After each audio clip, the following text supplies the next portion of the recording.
Salut à tous et bienvenue pour cette nouvelle vidéo. Aujourd'hui, on va s'intéresser de plus près au logiciel Affinity Publisher qui fait partie de la suite Affinity au même titre qu'Affinity Photo et Affinity Designer et on va s'intéresser à la création de maquettes. Alors, pour cela, on va déjà commencer par créer un nouveau projet. Quand vous ouvrez Affinity Publisher, vous allez dans Fichier, Nouveau. Et là, il vous propose tout un tas d'informations, tout un tas de réglages que vous pouvez aller sélectionner. Donc par exemple des réglages d'impression, vous pouvez trouver les formats A0, A1, A2, A3, A4, etc. Moi, je vais plutôt m'intéresser au web dans ce cas-là, et plus particulièrement au format FHD 1080p. Une fois que j'ai fait ça, j'ai aussi d'autres options de configuration. Par exemple, je peux changer la largeur, la hauteur de page, la résolution, l'unité que j'utilise. Je vais pouvoir aussi changer l'orientation, mais en l'occurrence, moi, je veux que ça reste du paysage. Vous avez vraiment plein de choses que vous pouvez régler. Donc, moi, je vais faire créer, et j'ai maintenant une page qui est complètement blanche. Alors, maintenant que j'ai ça, je vais pouvoir essayer de faire cette affiche que j'ai faite un petit peu avant le tutoriel. Donc ce qu'on va faire, c'est qu'on va déjà commencer par créer un fond. Pour ça, vous allez ici aller dans les formes. Je ne sais pas quelle sera la forme que vous aurez, mais vous pouvez choisir ici l'outil rectangle. Ici, vous voyez que j'ai des indications rouge et vert, d'accord, ça me dit que je suis au bord. Si jamais vous n'avez pas ça, vous avez juste à cliquer ici sur la petite magnette et ça permet d'avoir ces informations. Voilà, vous pouvez le glisser jusqu'en bas. Et là maintenant, vous voyez que ce rectangle est blanc, gris. Vous allez pouvoir changer sa couleur ici avec la roue chromatique. Moi, ce que je vais aller faire, c'est aller prendre un bleu.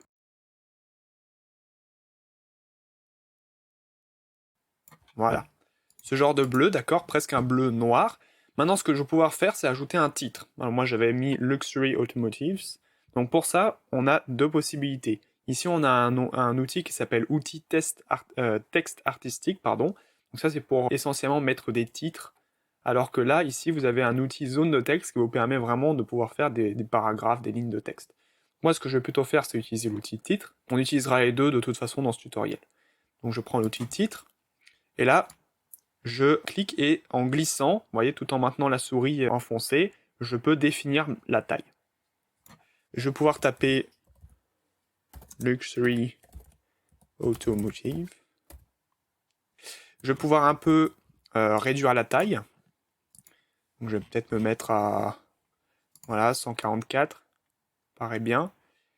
Et là, vous voyez, je me mets au milieu. Et là maintenant, vous voyez que mon titre est noir, donc ça va pas. Je vais vouloir le changer de couleur. Pour ça, je vais pareil, encore une fois, aller sur ma roue chromatique.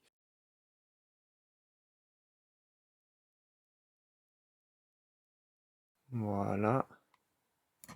Et maintenant, je vais aller rajouter ici, vous avez une palette qui s'appelle Effets. Alors par défaut, vous serez peut-être sur cette palette-là. Donc vous allez sur Effets. Si vous ne l'avez pas, vous pouvez aller ici dans Affichage, Studio, cocher Effets, juste ici. Et ça vous affiche cette palette. Une fois que vous avez cette palette, vous avez plusieurs effets que vous pouvez ajouter, du flou, des ombres externes, des ombres internes. Moi, je vais aller sur lueur externe. Je vais aller sélectionner, je vais laisser sur blanc, et puis je vais augmenter le rayon. Et puis ici, voilà, je vais rester sur du blanc, ça me paraît bien. Maintenant, ce que je voudrais faire, c'est peut-être changer, parce que la police, j'ai téléchargé plusieurs polices, notamment une police qui s'appelle Elephant, que je trouve vraiment très bien pour ce genre de titre. Je vous mettrai le lien pour télécharger cette police si vous voulez vraiment recréer ce que je veux. Sinon, vous avez des sites comme Dafont, comme Font Squirrel, que je connais. Je vous mettrai tous les liens dans la description juste en dessous. Maintenant que vous avez créé ici votre titre, vous voyez que ça ressemble étrangement à ce qu'on a fait ici. C'est pas forcément les mêmes couleurs, là c'était un peu plus sombre. Maintenant, moi ce que je voudrais faire, c'est ajouter un texte avec n'importe quoi dedans. C'est juste pour l'idée de vous montrer comment ajouter du texte sur Affinity Publisher. Alors pour ça, vous allez ici dans Outils, Zone de texte, et vous allez cliquer, puis glisser pour créer la taille de la zone de texte. Et maintenant, je vais juste rentrer du texte automatique, vous savez, les lorem ipsum en latin. Donc pour ça, on va aller dans Texte, et on va faire Insérer un texte d'exemple. Alors là, vous voyez qu'il y a un texte, on ne le voit pas très bien parce qu'il est noir, mais on va pouvoir tout de suite aller venir avec la pipette, lui donner la même couleur. Vous pouvez éventuellement l'agrandir. Voilà, 36 par exemple. Là, vous pouvez bien sûr changer sa police. Alors moi, j'ai quelque chose qui s'appelle Elegant Lux. Je vais peut-être, du coup, ça l'a fait encore plus petit. Je vais peut-être réaugmenter un peu ça. La police, voilà. 48, ça me paraît bien. Je vais justifier. Je vais me mettre en justification à gauche. Ici, je vais le baisser un petit peu, vous voyez, comme ça. Et là, je suis plutôt satisfait. Je peux même encore un petit peu le baisser, je pense. Voilà. Et là, maintenant, ce que je vais essayer de rajouter, c'est une image. Alors, pour rajouter une image, ce qu'on peut faire, c'est que soit vous avez une image que vous voulez mettre, que vous avez pris en photo, soit, dans ce cas-là, on peut, si vous avez vraiment rien et que vous êtes comme moi, vous n'avez pas de photo de voiture, vous allez ici dans Stock. Et ici, Affinity nous propose un moteur de recherche intégré sur des plateformes comme Unsplash, Pexel ou encore Pixabay qui nous permettent d'aller choisir des photos en haute résolution gratuites. Donc je vais rester sur Unsplash par exemple et je vais taper car. D'accord. Si je tape car, vous voyez que ça me montre pas mal d'exemples, pas mal d'images. Moi, je m'intéresse essentiellement à cette image-là, Mercedes Minimal Silhouette. Vous allez simplement la glisser sur votre espace de travail et vous voyez que là on a quelque chose d'assez énorme. Donc c'est pas du tout la bonne taille, pas du tout adapté au document. On va sélectionner image et ici on va dézoomer. Donc on va venir la réduire et on va lui faire occuper tout l'espace de notre page.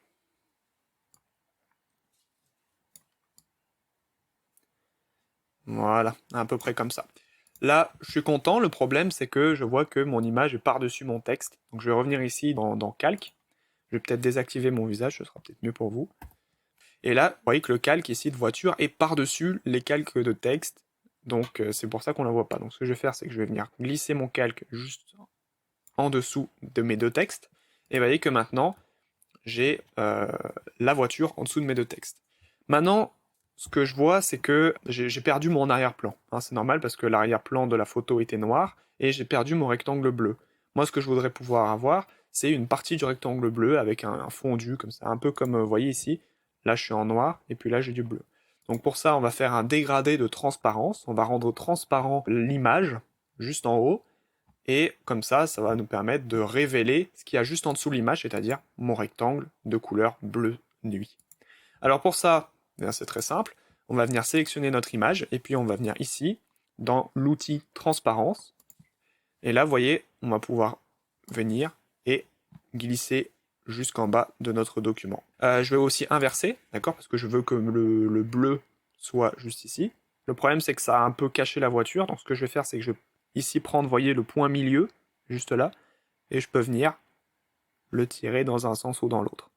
Vous voyez, comme ça, maintenant, j'ai révélé un peu du bleu ici, j'ai un peu mis en transparence l'arrière, et donc ça me plaît plutôt pas mal. Vous pouvez bien sûr changer ce que vous voulez, vous pouvez rajouter d'autres effets, vous pouvez faire des effets de transparence non pas linéaires mais radiales, enfin, vous pouvez vraiment faire ce que vous voulez. Moi c'était juste pour vous montrer un peu tous les outils de ce logiciel. Alors maintenant qu'on a créé ça, il y a encore quelque chose qui me gêne, c'est la couleur de l'image. Moi je voudrais ici que la lumière de la voiture soit de couleur bleue pour que ça aille avec le bleu de la scène. Donc ce que je vais venir faire, c'est sélectionner ici mon image, et maintenant, je voudrais appliquer un effet dessus. Deux possibilités. Soit j'utilise les réglages internes au logiciel Publisher pour modifier les photos. Donc par exemple ici, vous voyez, j'ai pas mal de réglages. Sinon, ce que je peux faire, c'est aller ici dans Affinity Photo. Et oui, en fait, c'est assez incroyable, c'est que quand vous utilisez Affinity Publisher et que vous avez payé Affinity Designer et Affinity Photo, eh bien vous pouvez simplement en un clic exporter tout votre travail et avoir l'espace d'Affinity Photo. Ouais, je retrouve mes outils d'Affinity Photo, mon histogramme, etc. Donc maintenant, j'ai mon image et je peux bénéficier de toutes les fonctions d'Affinity Photo, toutes ou presque. Donc là, ce que je vais faire, c'est aller venir ici dans Calque, nouveau calque de réglage, et puis là, je vais aller ici dans Recolorer. Et là, vous voyez qu'ici, je peux en fait venir modifier la teinte de la voiture. Donc ici, je vais prendre quelque chose de très, très cyan. Voilà, comme ça me plaît bien. Je peux modifier, bien sûr, la saturation de la couleur. Je peux modifier la luminosité, mais là, en l'occurrence, je vais la laisser à 0. Et vous voyez que maintenant, j'ai carrément un nouveau look. Si on fait un avant-après, au niveau de l'image, vous voyez, j'ai vraiment donné une autre couleur global à l'image. Vous pourrez bien sûr faire plus de choses, mais c'était juste en fait pour vous montrer que c'est possible de modifier, de passer d'Affinity Publisher à Affinity Photo en un clic, de faire des réglages, et puis ensuite de revenir sur Affinity Publisher. Ok, donc maintenant j'ai mon image qui a été modifiée, je suis à nouveau dans Publisher, et maintenant ce que je voudrais, vous voyez, c'est que le texte s'adapte à mon image. Je ne voudrais pas qu'il y ait du texte qui vienne sur la voiture. Donc pour ça, alors déjà je vais peut-être un peu éclaircir voilà, le texte, simplement en venant ici glisser complètement au bout, pour avoir un maximum de saturation sur la couleur. Et puis maintenant, je voudrais que, voilà, que mon texte puisse s'adapter à l'image. Le problème, c'est que c'est relativement compliqué à faire. Pourquoi? Parce que l'image prend tout l'espace.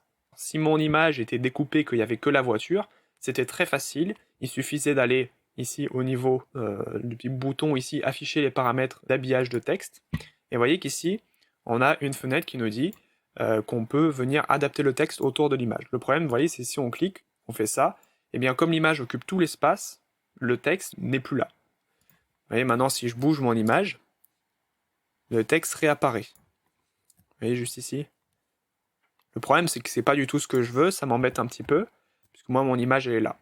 Donc, ce que je vais faire, c'est que je vais revenir sur aucun ici, comme ça, je retrouve mon texte, et ce que je vais faire, c'est que je vais dessiner une courbe tout le long de la voiture, et ensuite, comme ça, cette courbe va me permettre justement de faire cet isolement avec l'outil paramétrage d'habillage de texte. Je m'explique par la démonstration.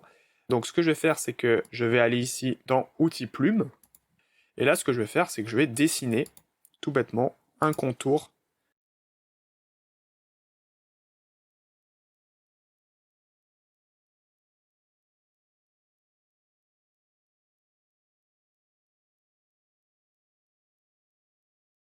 Et là maintenant, on a notre forme. Et là, ce qu'on peut faire, c'est venir aller dans Afficher les paramètres d'habillage de texte, et là, venir dire le texte autour de ma courbe. Et voyez ce que ça a fait, ça a mis le texte autour de la courbe.